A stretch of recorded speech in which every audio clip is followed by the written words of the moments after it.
Today, my featured guest is Shelly Rood, and she served in the United States Army Reserves for 16 years as an intelligence officer, and now as a civilian chaplain and small business owner, advocating for selfless service in action. Attaining the rank of captain, Shelly served as an S2, a company commander, and more, leading covert intelligence briefings and orchestrating security programs for nearly 4,000 soldiers, BC Nation. She's a toughie. Her military awards include the Shield of Sparta and the St. Joan d'Arc. St. Joan of Arc, people. A distinguished military graduate from Western Michigan University, Shelly also earned her MA in Ministry Studies at Moody Theological Seminary. She is the creator of Others Over Self, a leadership mindset serving people in positions of influence. Chaplain Rood is very active in the veteran care community and facilitates the Warriors with Warriors program, which connects spiritual warriors with earthly warriors. That's some cool stuff right there. Shelly and her husband are tackling the daily challenges of raising two little human boys. I get it. Hey, Shelly, I'm going to let you know, okay? And you too, BC Nation, you can listen in on this, okay? I got a beautiful little girl, her name is Laura. She's 2.5 years old. I got a beautiful little son. His name is Asher, and he is turning 1 year old next month. And guess what? God just blessed us with a third baby. We're pregnant. Go God, go God. So new baby on the way. All right, Shelly Rood, welcome to Broken Catholic, #1 podcast on Apple for Protestants and Catholics. Go ahead and fill in some of the gaps in that intro, girl. Joseph Warren, I'm so honored and thrilled to be here today. And I have to tell you, I'm live right now from Selfridge Air National Guard Base in Metro Detroit, Michigan. So if you do hear a little bit of rumbling, it's probably the A-10 Warthogs flying overhead. It's such an amazing opportunity to be a part of BC Nation and connect with our fellow Catholic and Protestants. You know, my faith journey has been a very long one. I'm not somebody that ever flipped the switch into being a believer. For me, as an intelligence professional, I dissect all kinds of information. And so for me, it was a journey of years and years and years of due diligence. And of course, God does what he does. And yes, I became a follower of Christ in my late 30s, to be honest with you. So it hasn't been a short road, but it's been a fun one. Am I allowed to say that? Yeah, for sure. So just to clarify, you were doing like recon operations with heaven, making sure this is the way, this is the truth, this is the life before you said yes. Oh, absolutely. God had me walking some really, really crazy missions that I didn't even recognize that he was the general of, right? Because he loves covert operations. And so it's not until after you fail many, many, many, many, many times that you decide, you know what, my way is not the best way. There's a better way, and it's God's way. Man, it's such a tough lesson to find out that we're wrong. I don't like it. I just don't. My ego doesn't like it. Shelly, take a minute. Share something personal about you that very few people in your business life, your military life, actually know about you. So part of my life is my lifestyle of being an encourager, right? I'm an entrepreneur just like you are. I have a face, a name, a voice, and people get to know me. And it's very easy to look from the outside and see that we're perfectly put together. And the truth is, day to day, my family and I, we are walking challenges. And something that a lot of my professional life doesn't recognize is that my husband, he allows us to openly talk about this. He does suffer from hereditary depression. It's clinical depression. And he goes through cycles. He's on medication for it. We have professional clinical people in our lifestyle. And it is hard. I mean, there are cycles and there are things to watch for and there are triggers, and his mood affects my mood even when you don't want it to. We do the best that we can to live a life of good presence and resiliency and putting the Lord's knowledge over everything. And we're still human beings. And so that is something that we're definitely walking with day to day, is how do we manage these human faults, if you will, and not let them beat us down every day. Shelly, thank you for opening up about that. I mean, that takes vulnerability, you know? to say, hey, look how polished I am on the outside, but on the inside, you don't want to go in there. And pride, because I am very much a pick yourself up by your bootstraps type of person. I mean, I was swinging the hammer on the roofs of Detroit from the time I could walk. That was my father's business and my grandfather's business. And we are all about hard work and hustle and get it done. And we earn the things that we get in life. That's not the biblical message. And so when you choose to work with people, when you want to be a true leader, when you marry someone who does have a medical issue, all of a sudden we find ourselves in the role of the caregiver, whether we like it or not. And a lot of us are not very good caregivers. And that's a struggle that I'm trying to figure out right now. How do I put my pride behind myself and just be a biblical caregiver? And I don't want to. That's so real. I share that with you. Let me ask you this. Experiencing that kind of loss of control in your life as a military professional who is trained to stay in control of the situations in front of you, to not react emotionally, but calmly decide, choose, act. What's that like? I mean, that day-to-day loss of control where there's a feeling of powerlessness that goes with that, isn't there? There is. So, right, when we talk about depression, you're looking at maybe somebody who can't get out of bed sometimes, or someone who is just continuously exhausted. And depression and anxiety are two different sides of the same coin. And so sometimes depression and anxiety symptoms can look like being manic or being hyper worried about things. And being a military person, you said it, we take our thoughts and our feelings and we just bury them and we go mission first. And so in my mind, I don't care how you feel today, you're going to work. In my mind, I don't care if you're tired from whatever you did this afternoon, the dishes need to be done and the baby needs to be changed. And so we end up with this survival day after day after day after day, and we never actually get to thrive, because we are just trying to get through the day over and over and over again. And what we miss here is that even in the military, we have periods of R&R, of rest and relaxation. You have set periods where you can't go mission first always.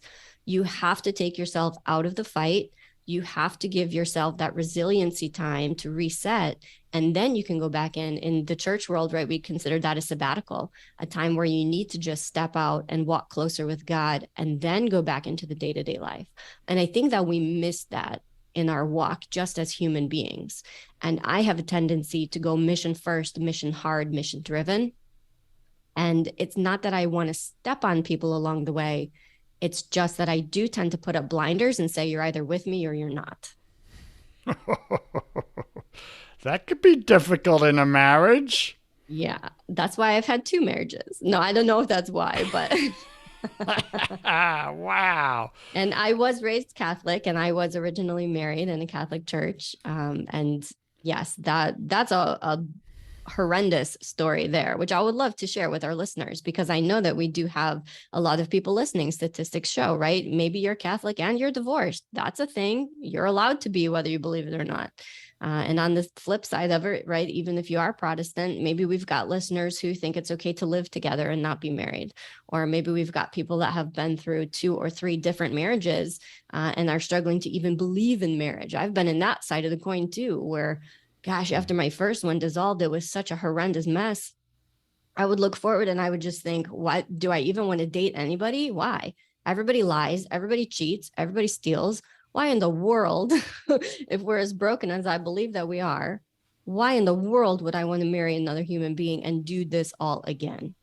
And I've been there too. And yeah, I actually made that choice to remarry. And it's going great. I don't know, fingers crossed. Maybe you can help me with some marriage advice here, Joseph, because it's not easy to be married to a woman like me. And I know that. So many things we know. But then we're like, but I'm not going to change. Well, why would I? I'm perfect. Why would I? I am perfect. Jeez, people everyone message else. me on social media all the time and tell me how perfect and amazing and beautiful I am. Pumping the tires. Shelly, I mean, you're bringing up some real stuff here. This mission first, mission heart, mission driven way of thinking. Now, yes, these are military terms, but for all our business folks out there, aren't you doing the same thing, just using different language? Right? It's like you're chasing the money, you're chasing the success. You're on a mission.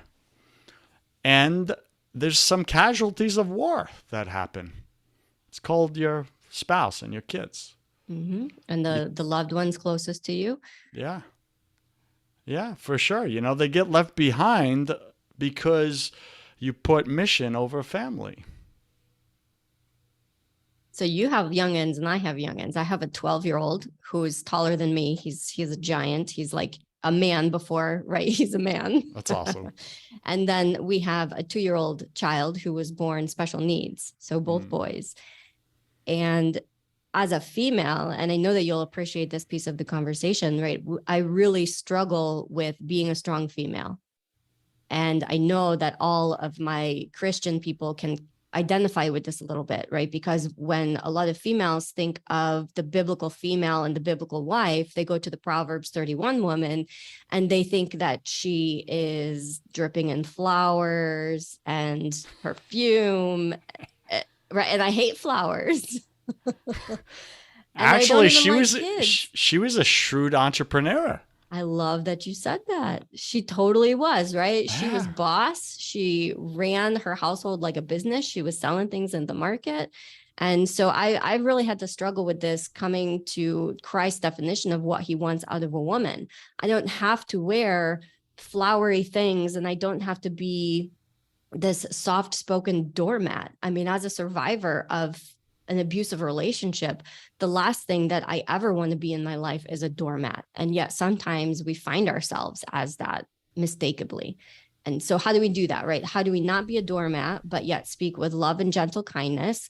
How do we be a strong woman, but yet not be perceived as fist in the air, smash the patriarchy? It's so difficult. It is so difficult. And Joseph, I think that you do it the right way by just speaking from the heart. Thanks, Shelly. So how do you find the middle in your own life? Because either extreme doesn't work. You're right. Either extreme doesn't work. And I think that if I am any measure of success at this point in my life, it is because God gave me a man to pair myself with that balances out where I am too far in one direction. So I'm too heavily mission first, and he paired me with a man who puts God first. And he keeps me in check. I suffer very much from issues of pride, from issues of self-importance. Shelly's agenda is more important than anyone else's agenda. I suffer, which maybe you do, Joseph, but like when it's time to change the baby's diaper. I think that sometimes there's this stereotype that a woman is more nurturing and she just wants to do these things. I didn't babysit when I was a young girl. And so as an adult, I don't want to change the diaper. I don't want to babysit my children. I can handle like maybe half an hour, maybe an hour. And after that, I want to give them to a nanny. And that's not okay, right? That nothing about that is the biblical description of a family. And so I suffer from that mentality as well. And I think I tend to be like-minded with a lot of men in that aspect of it. So, Shelly, I can't help but notice the irony here. You have a website called othersoverself.com. Yet you're saying, I struggle with the opposite. I struggle with me first, mission first, over others. What's going on, girl? Well, I wear this t-shirt for me. So why are you up to this mission of others over self if it's the very thing you literally self-admittingly say you're not good at? It is. It is, because I truly believe in the mission. I genuinely believe that God's biblical mission for humanity is to put the needs of others over our own. And if we did that, could you just imagine if we did that as husbands, as wives, as daughters, as sons. I mean, if we did that as leaders, if we did that as the people who are leading the businesses and the ones who are in public position, if we really genuinely put the needs of others over our own, what an incredible world we would have. And I wear this t-shirt not because I think other people should do it. I wear this t-shirt because I need the day-to-day reminder that, Shelly, this is how you need to be living, right? And to put myself in check before I would ever be able to stand on the rock and put anyone else in check. That's not my job to put other people in check. That's God's job. And he's really, really good at it. You know, a few years ago, I had this little brand where I printed out some shirts similar to yours, and it was "I am third." I am third. And people would stop me. I even got one of those vanity license plates on my car in the front. You know, I am third. And people would stop and be like, what is that I am third thing? I'm like, it's literally a reminder for my ego, for my pride, that God's first, others are second, I am third. Because I forget daily. I forget hourly. Right? I used to really struggle with this, you know, and granted, God's done a lot of work in me, so it's much less of a struggle now. But yeah, it is our human nature to think of ourselves first. And even those people listening right now that are very nurturing, and you're like, oh, not me. I always put others first. I always put others first. Yeah, but secretly, like if you admit it, like there's a hidden payoff in it for you. Mm-hmm. Right? There's that, little adrenaline or whatever you want to call it, endorphins shooting through you when you get the thanks or when you save someone because you got the savior complex, right? We got all these little selfish motives. You may not be selfish, but you may have some selfish motives, right? And you really got to dig into it because I know I definitely did, and a lot of people I know have these things, right? You And do. I know I'm not a alone. friend who runs he's like a coach and he teaches about being humble. Mm-hmm. And he said, you know who hires a coach to be humble? Not humble people. Maybe people who think they're humble. If you think that you're humble, you're not humble. Exactly. At least we admit it, people. Paul admitted he had problems, St. Paul. He's like, I got a thorn in my side. It was probably his ego and pride like the rest of us, Mm-hmm. All right, Shelly. Where have you been resisting God lately? I have to say that caregiver role, because I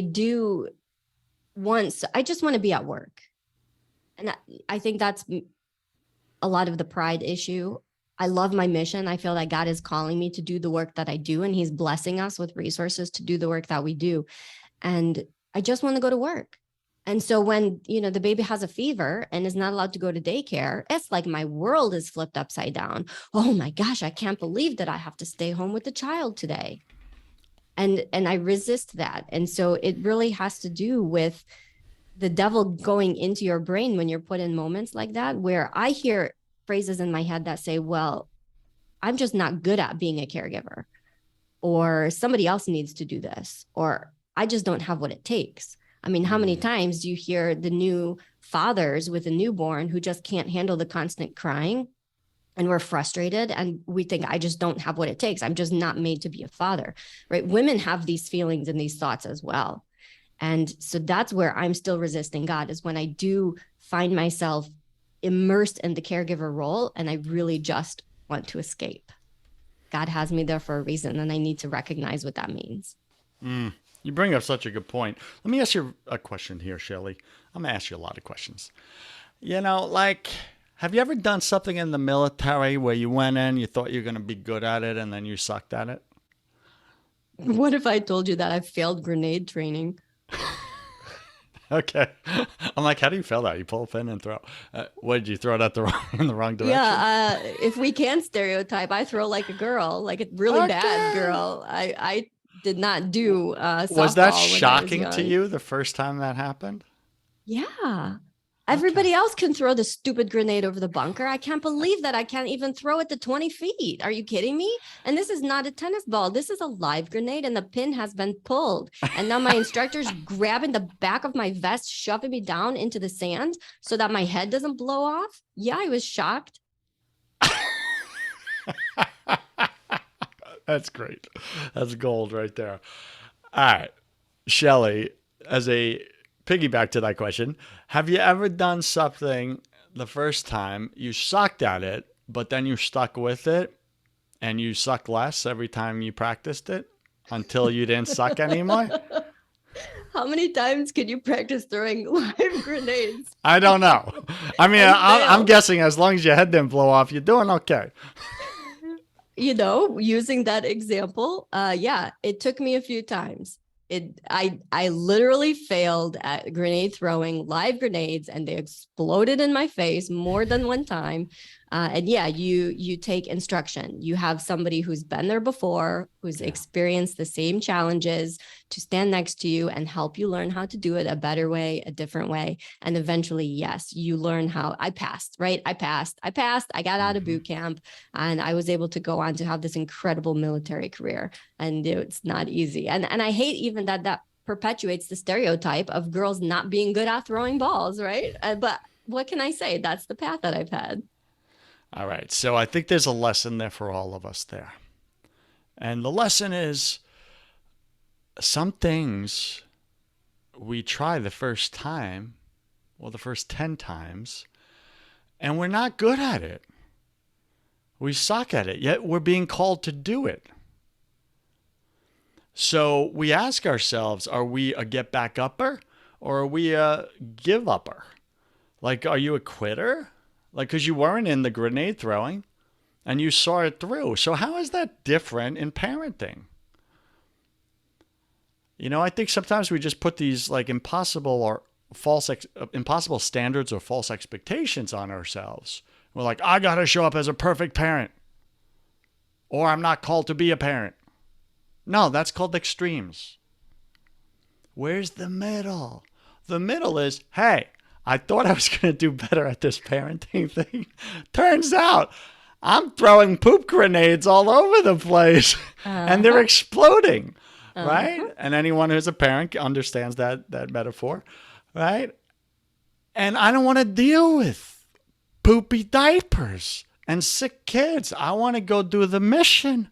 I want to do the business, the occupation. Here's the truth, BC Nation. You ready? Write it down.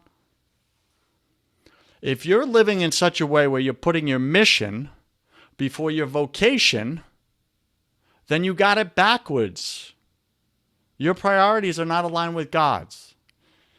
See, in God's priority system, the proper order, it's always your vocation before your mission, before your occupation.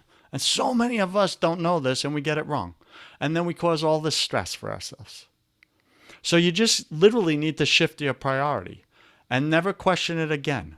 My vocation always supersedes my occupation or my mission. Always. Or my business. Always. And when you just choose that and decide that and move forward in it, sure, you're going to have your hard days. But man, they're not as hard or difficult as before because you already burnt the ships and made the decision. Is that helpful to anyone? I think you have so many listeners that are people of faith and are leaders in the faith world, and pastors, preachers. We do this too, right? We're so busy being the shepherd that we forget about the kids at home. And me too. A lot of times, right, it's the chaplain's kid or the priest's kid that are the worst kids. My son is in private school, and there's kids that I don't want him to hang out with, regardless of the fact that their father or mother holds a certain position, because they're rebelling, right? Their parents are so busy teaching these lessons outside of the home that it's not actually being taught inside of the home. And my parents were Catholic, and I believe that I was maybe taught a little bit of that, where we went to church on Sunday, and we didn't have Jesus invited back into our day-to-day household. And I'm so thrilled nowadays where what we're hearing more and more of is this relationship idea of having a relationship with Christ and having it not be so focused around just tradition and the Sunday dinners and putting on the nice clothing and looking good for the people around us. It has to be more of that private, stoic, reverent relationship with Christ. We all need that. I grew up with that as well. I get it. You know, it was more of a relationship with religion than a relationship with God. Hmm. You know, and that didn't serve me well, and eventually I rebelled. I became defiant, and I was like, I want nothing to do with this tyrannical God. No way. The son of a Marine became defiant. Could you imagine? Like, I pushed back once I got my freedom. Freedom! Yeah. You know, and I think so many people, that's what happens. And it's like the Bible says, hey, dads, don't be harsh on your children, lest they leave, lest they rebel. They turn away from God because of your bad presentation of God. You know, and so many dads, they don't get it. They don't get it. So, like, I'm actively choosing that as a dad every day. Like, okay, there's discipline needed. They did this, whatever. But never cross the line. Don't go too harsh. And if I ever have to, immediately follow it up with tender. So go tough, but then immediately give a hug after the discipline and I love you. And here's why I disciplined you. You And know, it's like, easy with littles, but when they get older, man, right? Little kids, little problems, big kids, big problems. Now I got a yeah. 12-year-old getting ready to turn 13. You know, he's already been exposed to pornography and all of these other Oh, things yeah. in the world. And it is challenging, very challenging, especially as a strong woman trying to raise a gentleman and have him be welcomed by society and yet not be immersed in society. You live it every day, don't you, Joseph? Yeah, for sure. Yeah, I mean, that's easy. Not easy. Sorry, that's difficult. For all you single moms out there listening right now, I mean, you got a cross on your back. You know, this is why Jesus said, pick up your cross, take up your cross daily, daily, because every day it feels like a burden, right? I And lived as a single mom for many, many years so with, you get it. mm, Yeah. And he says, follow me. He's saying, I'm the way. I'm the way. Well, what does the way look like? Well, it looks like selflessly putting others over self, right? It looks like taking up your cross and hanging your ego and pride on a cross next to Jesus and watching it bleed out. I don't know that there's enough nails to hold my ego to the cross. It's pretty big sometimes. I mean, you know, I'm painting colorful language to a very intense, uh, you know, painful experience. But I've gone through it. I'm out the other side, you know, so I can laugh about it and lead others through it. And you know, we all have to go down this path. Like, if we want to really follow Jesus, he says, I'm the way. And then he says, all right, I'm headed this way. And he's headed to a cross. I mean, like, And you're like, no, I got to go bury my parents first. yeah, exactly. You're like, seriously, that's the way you picked? Like, for real? Out of all the ways, your way, like, leads to a cross. Like dying to self, the hardest thing any human will ever do in their life. I'm so thankful that you said that, because there's a lot of, right, the social media jump on board the bandwagon with good ideas. Others over self is so catchy, right? And let us never forget that if we do choose to really genuinely have a relationship with Christ and make that a priority, to live this way is the hardest thing that you'll ever do. Because you are absolutely denying your internal wants and desires every turn of the page. Yeah. And it's exhausting. And sometimes you really feel like, I can't do this another day. Where's me? What about Shelly? What I want to go paddleboarding. I need to go XYZ. What about me? Yeah. So here's what's interesting, Shelly, because I used to think I needed to give up me in order to follow God. Right? Just like you're saying. I had to give up my wants and my desires because I was selfish. And that's not actually the thing. It's not the truth. It's a lie. The enemy like distorts it. And what I came to realize was that, yeah, I have to temporarily die to self, but it's my fake self. It's my false self. It's my false identity that I created through all the hurts and wounds of my life that I put up around me to forward face the world and say, look at me, look at me. I'm successful. I'm a businessman. Look at this, right? But it really actually wasn't me, not the way God made me. It was a mask. It was a cover up for all the ladies. It was makeup. I think of the Michelangelo, quote or whatever. People like, how did you carve the David? It's a masterpiece. How did you do it? He goes, what? All I did was release the man from the stone. That's right. He saw the man surrounded by rock. He didn't see the rock. He just saw the man. This is how God looks down at you, BC Nation. He sees the man. He sees the woman that he created, and you're a masterpiece. But you're just surrounded and confined and constrained by all the rocks around you that you put up or allowed others to throw on you. And you walk around like in a pile of rocks your whole life. It's not you. Those rocks can look like social media. They can Yeah. look like the expectations and the shame that other people impose upon you. When I was in my 20s, right, that was the majority of my military career. And so let's just paint the picture as it should be painted, right? So you have a very educated, a very smart, a very beautiful, a very sexy young woman who has the world as her oyster, right? She is traveling the world. She has all of her basic needs taken care of. When I turned 30, I actually decided to do a bodybuilding show because I had already had one child, and I wanted to prove that the human condition, the human being is in charge of our bodies. And so for me, that was a time where my marriage had fallen apart and I felt like I was just losing control of everything. And I knew that the one thing I could control was what I put in my mouth and how I used my body. Boom. And so going through that experience, what you end up with on the other side, if you don't have spirituality, is you have this really incredibly socially perfect human being from the outside. And that's what you had with Shelly in her 20s. She was very self-centered. She spent a lot of time on herself, on her career. She definitely put her own needs even over her child. And it wasn't until I came to Christ and my son was probably 3-4 years old that I actually realized and had the opportunity of saying, what am I doing? I don't have to be this way. It's okay if I'm not literally perfect, right? And even now, I mean, you can look at me, I'm fit. I'm super fit compared to the rest of the world. I am a super, super fit, sexy young individual. And I'm not perfect. And I wish that I was. I still wish that I had like my show body, right? And I don't have it on purpose.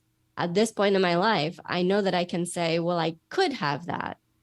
But instead, I'm choosing to skip the gym time and be there for my son when he gets out of school. And it's little things like that where I do give of myself in order to raise my child during these formative years. And I don't want to do it. I don't want to sit there and watch the cross country meet for hours and hours and hours and hours. I would much rather be that quote unquote dad who's on the sidelines staring at his phone, doing the business calls and making the big money. I would love to be that, but I'm doing the hard thing and I'm putting the phone down and I'm getting there early and I'm volunteering to set up the tent with the other parents. And I don't like it, but I'm doing it because I only have one shot at parenting. And what I'm noticing, Joseph, is as I'm looking around me, right, I'm still in my 30s and I'm reaching the end of them. But as I'm looking around at all of these people who have accomplished more than I have in the world, their children, for the most part, are already grown and out of the nest. And so I keep telling myself that a decade from now, I'll have that opportunity. Now is not the time. And if God wants me to be that person in 10 years from now, then he's going to give me the resources and the time to do it. It doesn't have to be right now. Right now, he gave me the babies. This is such a powerful realization you're going through, Shelly. And I acknowledge you for embracing it.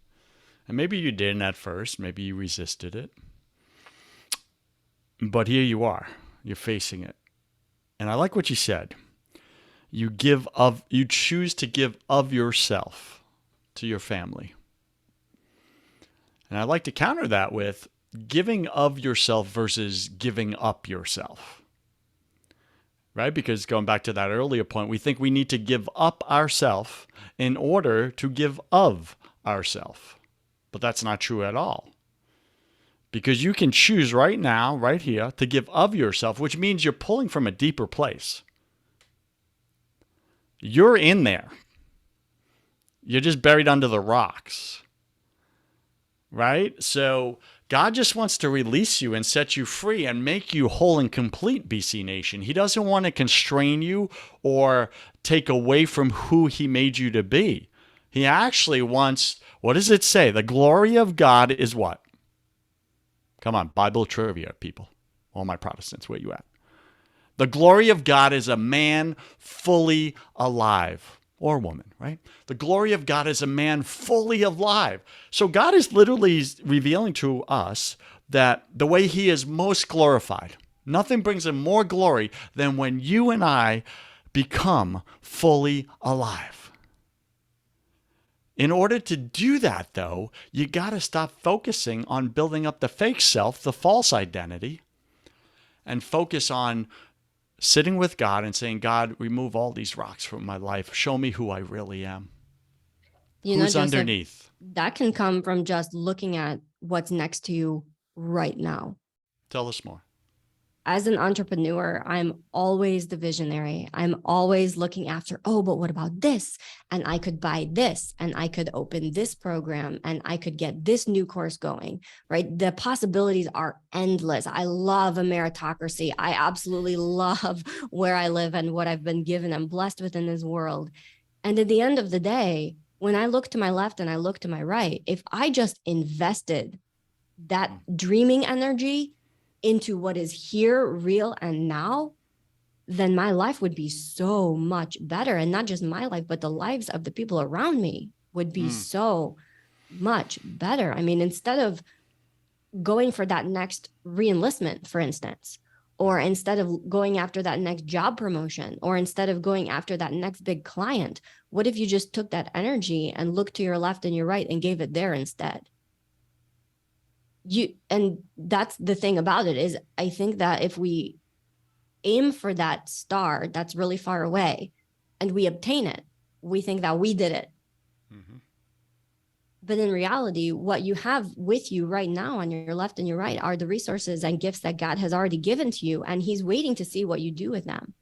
Right? There's the parables about having money, and what do you do with your money? Are you supposed to bury it and hide it and just keep it safe?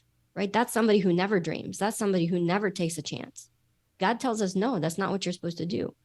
Are you supposed to go just give it away? No, he teaches you that you are to invest it. So whatever he gave you right now, today, you have a responsibility to invest it and make it grow. And if you happen to lose something along the way, who cares? God is going to give it back to you, because he's the one that knows what it's going to turn into in the end game anyway. Shelly, you're speaking some truth here, girl. I like it. BC Nation, as you're listening right now, look around your life. What has God already given you? And an even better question, who has God already given you that he wants you to invest in, to grow, to multiply? Hint, they look like little humans. We call them the replacements. For sure. Listen, to those who are faithful in the little things, the thing in front of you, more will be given to you. But those who are not, even the little you have will be taken from you. So if you're wondering why does it keep not working out, it's probably because you're outward focused instead of inward focused, meaning looking within your own heart in the gifts and abilities that God has given you, looking within your own home at the humans God has entrusted to you and building them up to know him, to love him, to serve him, to be with him in the next life.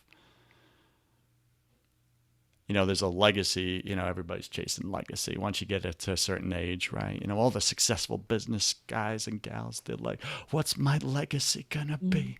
Build my empire. Yeah. And they're focused on the wrong question. They're focused on, what am I going to leave behind?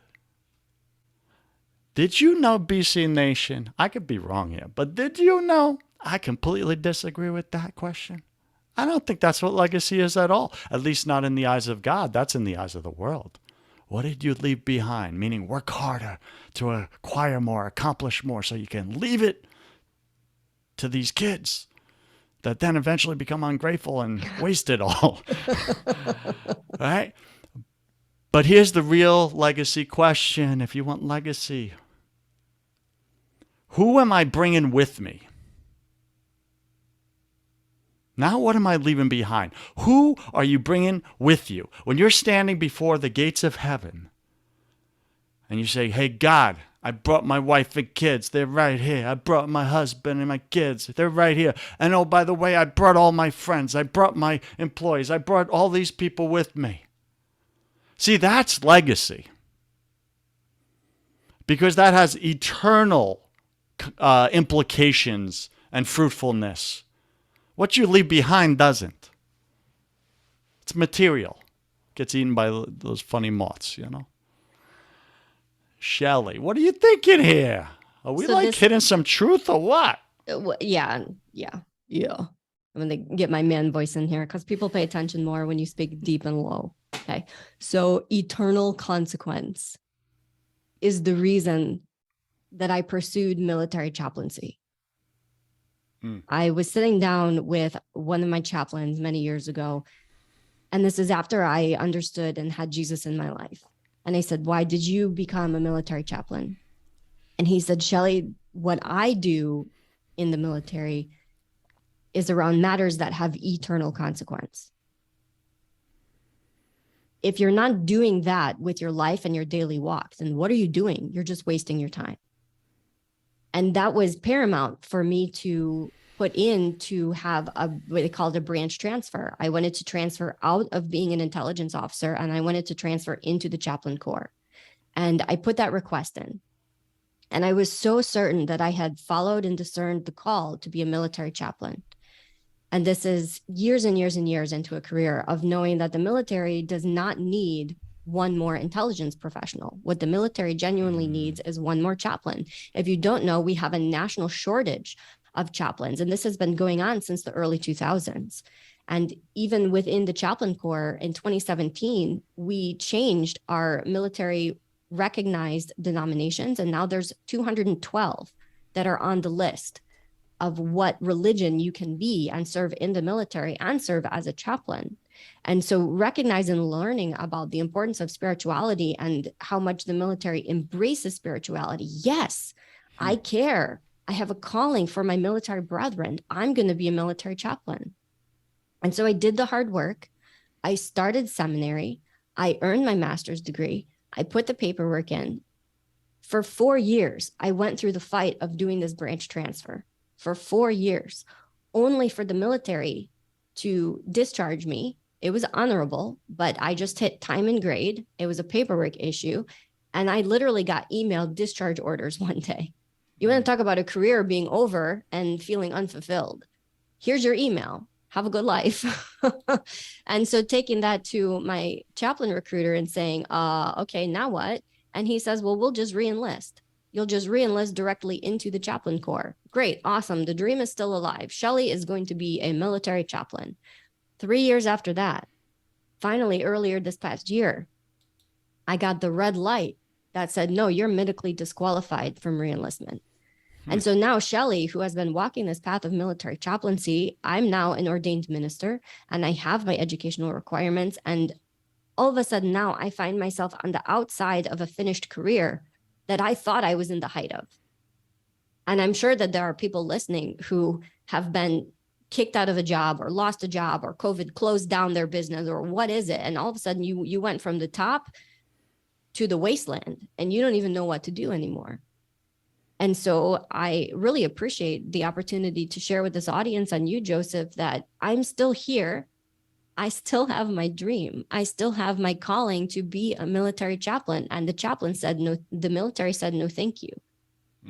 So what do? We still serve as a chaplain to people in the military. We just, right, that's God's path. God said, Shelly, you can still do that. I put that call inside of you, but you're not going to do it inside of the military. You're going to have to figure out how to do it outside of the military. And that's where the others over self is in. That's why the Warriors with Warriors program exists, because we recognize that there is red tape inside the military and inside of the government that you can't get around. And we're struggling to make an impact. And so, you know what? I genuinely believe that I heard the voice of God not once, but twice in my life. And the second time I heard it was when I was in a moment of despair after I got my discharge orders and I was told that I could not reenlist. And I'm just crying and I'm saying, well, what now? Like, this is my call. What do I do now? And God said, do you have to be a soldier to serve the soldiers? He knows. He always knows. And I love that when he speaks, so often I hear that he speaks in questions. Mm-hmm.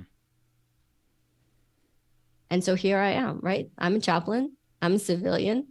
I'm a veteran, and I'm trying to make a difference. And I truly believe, and I know that every person of faith who exists has a genuine and unique opportunity to make a difference in the life of a military person. And it all starts with a conversation.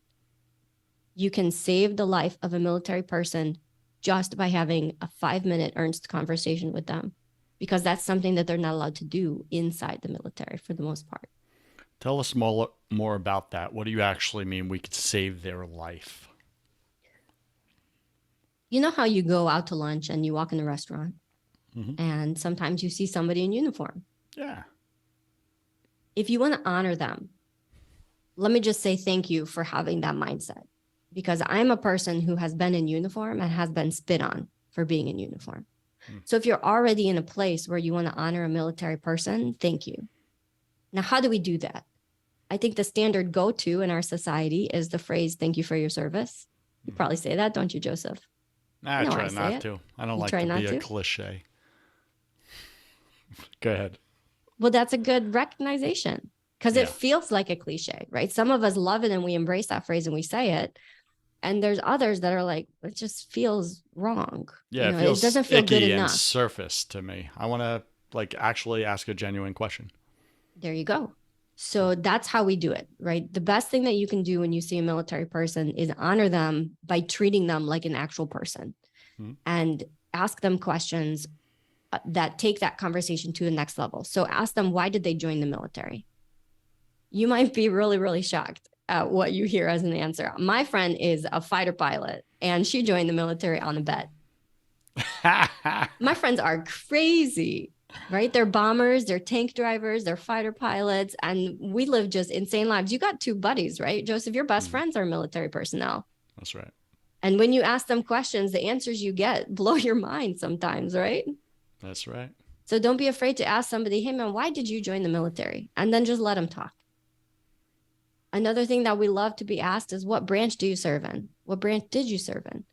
Maybe you don't know about all 6 branches, or maybe you don't even think the Coast Guard is a military branch, or Space Force. Oh my gosh, you guys, the Space Force is a thing. I love this. And what if you talk with somebody who's in uniform and say, what branch are you? Even though it says Air Force right on their chest, and you ask that question, you're not going to look stupid. Just ask them the question, because they'll be so happy that they'll be able to feed into you and have that conversation. So and then you could ask, like, why did you choose that branch over the others, right? Absolutely. Why did I go Army? That's a big question, especially for a female. I mean, Shelly, why did you? I mean, you obviously know Marines are better. That was a cheap shot, people. Cheap shot. Well, according to my 12-year-old son, they are. Oh, no. You get it at home, too. So we were watching Independence Day. You remember that Will Smith movie? Will Smith, okay. So opening scene, and he's the fighter pilot combat, right? Sweat dripping everywhere. I mean, he's as cool can be. And my son's watching it, and he's like, oh, man, Mom, he is so cool. And I said, you think he's cool? Why is he cool? Well, because he's a captain in the military. Son, you know that's me, right? Like, I'm the same thing. He goes, yeah, Mom, but he's a Marine. Oh, I can't come back from that. Yeah, you're done. You're grounded. And ask them what branch. You know, there's a big difference between the branches and why we choose one or the other. Maybe they have better benefits. Maybe they'll be honest with you and say, you know what, because this one paid for my college.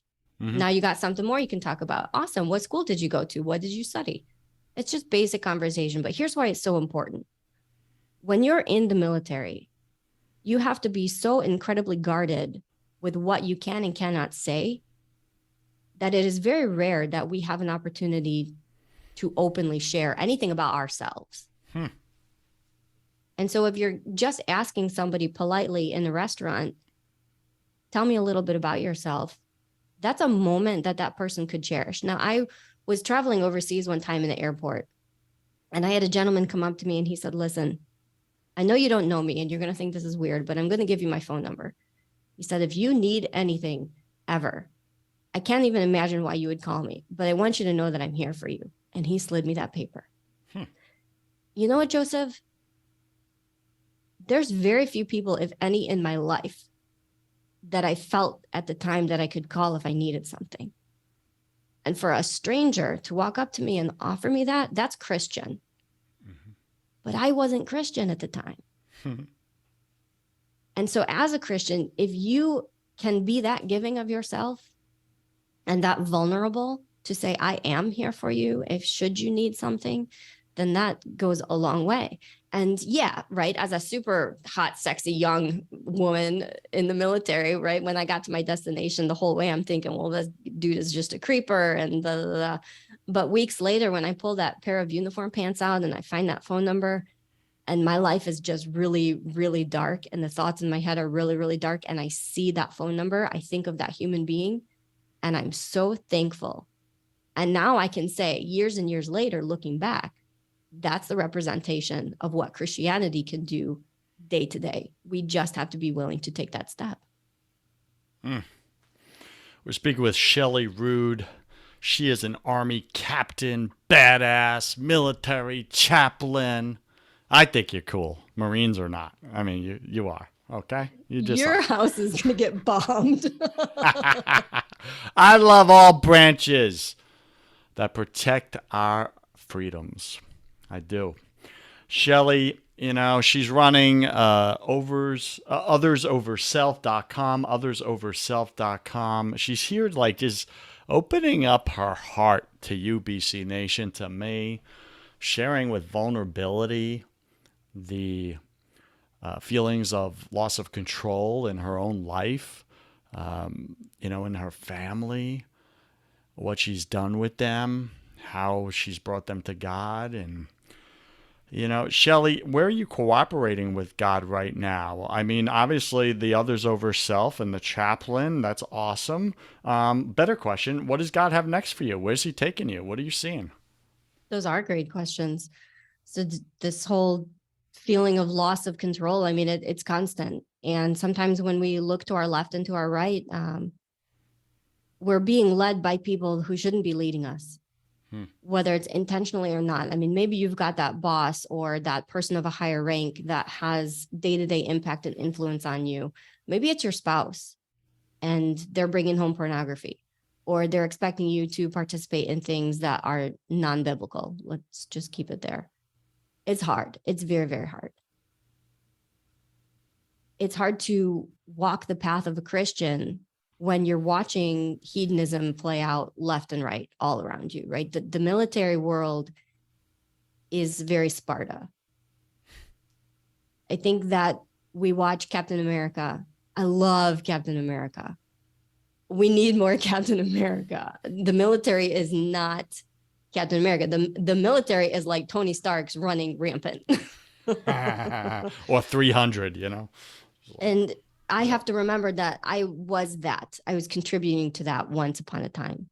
And so to answer your question of what do I do with this, right? How is God working in my life now? Well, what I've learned is that Shelly has to get out of the way. Yeah. Because what Shelly wants to do and what God wants to do rarely line up. And so a day-to-day action that I use is this incredible building that I get to do my day-to-day operations out of is on Selfridge Air National Guard Base. And on the bottom floor, we have a very small room that we turned into a chapel. And you know what it's like when you walk into work, right? So you get up, you get dressed, you get the kids off. It is my time. And maybe you listen to your podcast on the way in. Maybe you're just jamming out to your music, and then you get to work and it's like, time to take over the world. And so you sit down at your desk and it's like, boom, boom, boom, boom, boom. All my individual priorities have to happen now and have to happen my way. That is the wrong way to start your day at work. This is what I have learned about myself. the very first thing that I do when I'm in the presence of the work building is I go into the chapel and I take 5 minutes, 10 minutes, however long God tells me to take. And I ask him, God, I think I know what I need to do today. What do you want me to do today? What? That is groundbreaking. And then I get to my desk and I actually listen to him. And my list of 20 things now becomes a list of 3 or 4 or 5. And it's amazing when you execute what God tells you to execute, the bigger picture stuff just happens. And it happens bigger and more beautifully than you could ever imagine. I so agree with you. There's someone listening right now that's like, Shelly, what do I do when I don't hear anything from God that day? You're not listening hard enough. You're wrong. So, knife hands. Did you get the knife hands over the airwaves? God is telling you. God is always telling you. If you're not hearing God, and Joseph, I've heard you say this before. If you're not hearing God's voice in your life, it's because you're not listening. God is speaking to you through the people around you. He's speaking to you through the resources that he's giving you. He's speaking to you when you're on hold for longer than expected. He's speaking to you when you had to pay an extra late fee because of XYZ. Those are all acts of God. We're not just, it drives me crazy when people talk about, oh, put it out into the universe and it will come back to you. As though nothing is in charge. Everything that happens in our life, absolutely everything, will come back to you. Do you know that with my ex-husband, I had a moment where I was abused and I was in a negative place and I felt like I could never have that relationship mended, not even for a moment. And I thought to myself, you know what? If I was physically hurt in some way, it would show this man how much he cared for me and how much he should love me. It's like very Hallmark movie, right? I mean, can you imagine how Hallmark has really shaped my view of what marriage should be, right? So it's like, God, I don't want to die and I don't want to be like seriously hurt. But if you could hurt me just a little bit so that he feels bad about his actions, then maybe our relationship will mend. Do you know that at that moment, a bee flew up from underneath the bed at Fort Benning, went in my pants and stung me. And it was just enough, right, to have a break of the conversation to give the man the opportunity to change his perspective on what was happening. I prayed for it and I got it. That is so specific. That's crazy, right? That's God crazy. And there's a million examples and opportunities like that I know that exist in the world, and it's undeniable. When God speaks, you just have to listen for it. He's everywhere. BC Nation, we could keep talking. We really can. I mean, this is such a great conversation we're having with Shelly. Just remember this. God cares about the little details of you and your life. Even when you think he doesn't, he does. And if you want proof, pray a very specific prayer like Shelly just gave you an example of, and watch him show up and prove you wrong, that he actually does love you. I mean, I know so many people close to me that struggle with this feeling of unworthiness, that God doesn't actually care enough about me. Other people's priorities are other people are more important, etc. God's too busy, all this stuff. And they don't just invite God to show up in their little problems. And then I know people who do. And they get little miracles throughout the day, the week, the month, and big ones too. And their faith is actually strengthened, fortified every single time God shows up. So that's a challenge for you, BC Nation. Which do you want to choose? How do you want to live? You want to live a life of miracles with God? Or do you want to live a life of loneliness away from him, where you get to be right? He doesn't care about you. You're not that important. Okay. You're right. How's it working for you? And as an intelligence person, I love to be right. Yeah. But and you know, the thing, but being right all the time is not always intelligent. Sorry, I had to throw that at you. Well, no, you're right. You're right. Thank you. I see what you did there. All right. You know, when I get in an argument with anybody, I'll always win. That's what a good intelligence professional does, right? We stack the cards, we get all the data, and we line up the argument in our favor. And, you know, that's one of those skill sets with marriage, especially, that you have to learn. Do you want to be right, or do you want to have a relationship? That's right. There you go. There you go. All right, let's enter the confession round. But first, let's take a break. Okay, we're back with Shelly Rood. She's been dropping grenades here, people. And she throws like a girl, she says. So, like, whatever you want to do with that metaphor.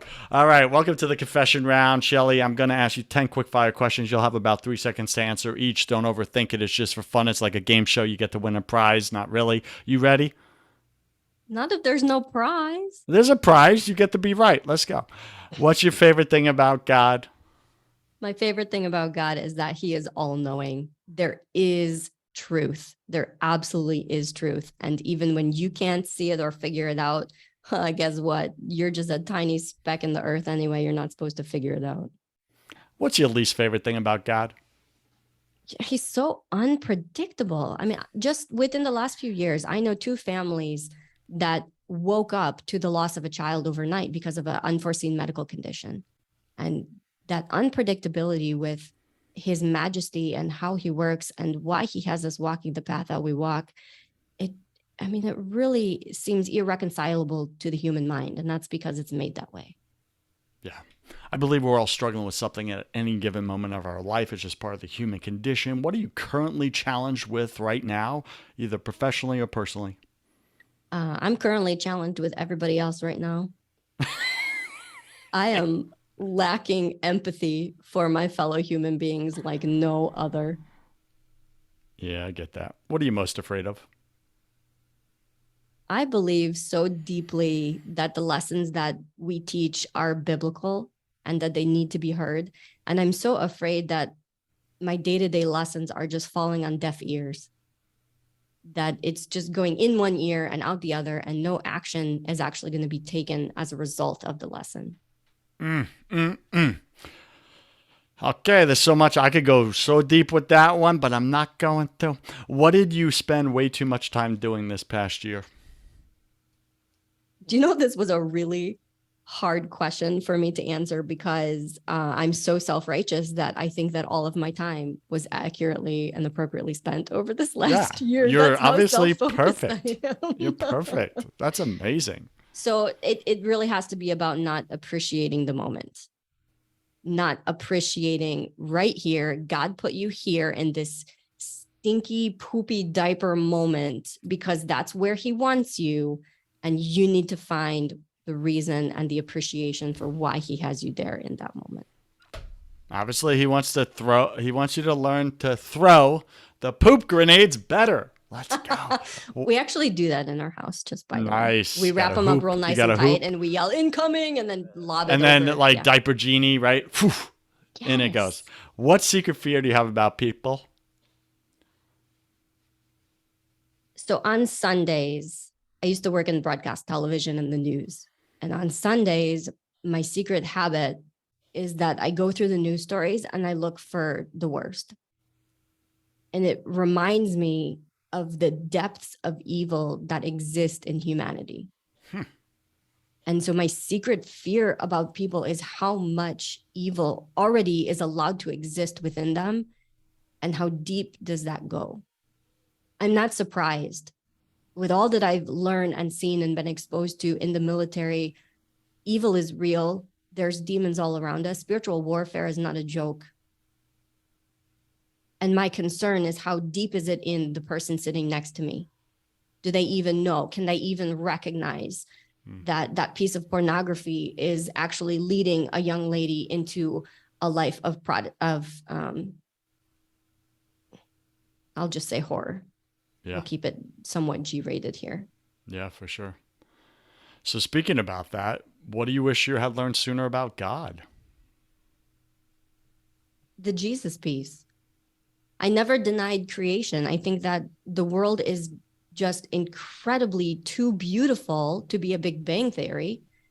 And so I always knew that there was a maker and there was a creator. but I could never really piece together where Jesus was a part of that.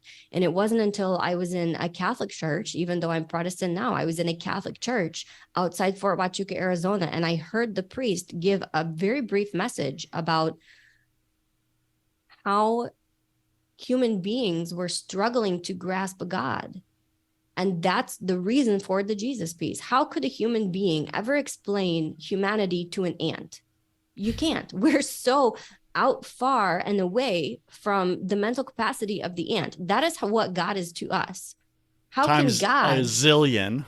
how can Yes. God describe himself to a human being? He had to show us, just like babies. He had to show us. And I genuinely, you know what, if I had the Jesus piece sooner in my life, I would have a lot less hurt deep inside of me. Yeah. What's a new habit you're going to create? Praying before meetings. I'm always moved, like with you, Joseph, right? Before we go into an interaction with another human being, I'm always moved when the other person takes the initiative to pray first or at the end of the meeting. And I want that to be a staple of my spirituality as well. You know why I do that, right? So I don't mess things up too bad. That's the real reason. Okay? That is the truth. It is because the truth. we do. We screw everything up. Exactly. What's a bad habit you're going to break? It has to do with finances. I mean, my habits around finances really are terrible. They're very much like, oh, I'll file that receipt later. So I think that I just need to be more diligent with my finances. That's what that habit needs to look like. Pick 3 words to describe who you are now, Shelly. Now I am broken. I am also very content with where I am in life. And I'm very aware of the spirituality that's happening around me. Broken, content, and aware. Interesting combo. Pick 3 words to describe who you were before you got the Jesus piece. G-rated. Do they have to be G-rated words? Okay, so before Jesus, I was still broken, very, very much so. I was also very proud. I was just a proud young woman. And I'm going to say sexy. I'm still a sexy woman in her own right, but I was overtly and intentionally sexy before God. And last question, if you could come back to life after you died, tell your family, your friends, only one piece of advice about God and relationship with him, what would you say to them? About the relationship with God? Well, as a human being, our relationship with God is from the Spirit. And so the advice has to be that you should always put the Spirit first. You put the Spirit over the needs of the body. You don't put the needs of the body over the needs of the Spirit. That's backwards. And that's how the devil gets to you. So it has to be that you put the needs of the Spirit first, always. Okay. Homework assignment time. You get to give BC Nation a homework assignment for this week if they want to move closer to God and get his plan moving in their life. What is your homework assignment for BC Nation? All right. So othersoverself.com/BC, which means Broken Catholic, which means Bravo Charlie, which means Before Christ, othersoverself.com/BC. On that webpage, you are going to find a downloadable 21-page article. You don't even have to give me your email address. It's a free 21-page article that my fellow veterans and I have put together, and it's entitled 4 Ways to Make a Meaningful Connection with Military People.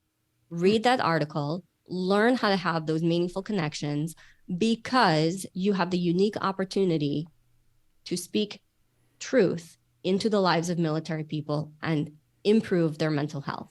And it happens in 5 minutes. And that article is put to you through the Michigan Department of Health and Human Services. That's how deeply they believe in the people of faith being able to make an impact on military people. That's some cool stuff. Go get it, BC Nation, if you want Do you enjoy this show? Do you love guests like Shelly who just open up and ask the questions you've been wanting to ask or do you even know you should be asking? And then get real answers to it? Is this helping you move forward in your walk with God? Is this helping you in your parenting, even in your marriage or even in your business? If so, go to Apple Podcasts, go to Stitcher Radio, go to brokencatholic.com, and write your 5-star review. Do that now. Would you do that? Do me a favor. Come on. I show up every week and I give you an hour of my life. I'll never get it back. You're welcome. Could you go and write a 5-star review? Do it now. Write it about Shelly, not about Joseph. Write it about Shelly, not about Joseph. And maybe I'll give you a live shout out on the show like I'm about to do with handle Rich at Silence Teaches. Rich at Silence Teaches. Thank you for your 5-star review. He wrote, "Powerful show." The host of Broken Catholic asks deep and thought-provoking questions. He summarizes and expands on what he heard to best help his community. Great show. Thank you, Rich at Silence Teaches, for your 5-star review. BC Nation, go write yours now. Shelly, any last words you want to say to BC Nation? Anything? What do you got? What do you got? For those of you that are military or know military people in your life, it's extremely important that you understand that the value of who you are and what you do today as a human being is just as important as whatever you did during your time in the military. God gave you breath today because he expects you to walk today. Don't forget that. All right, Shelly Rood, thank you for being on Broken Catholic. I wish you God's love, peace, and joy in your life. Thanks for having me on, Joseph. Bless you.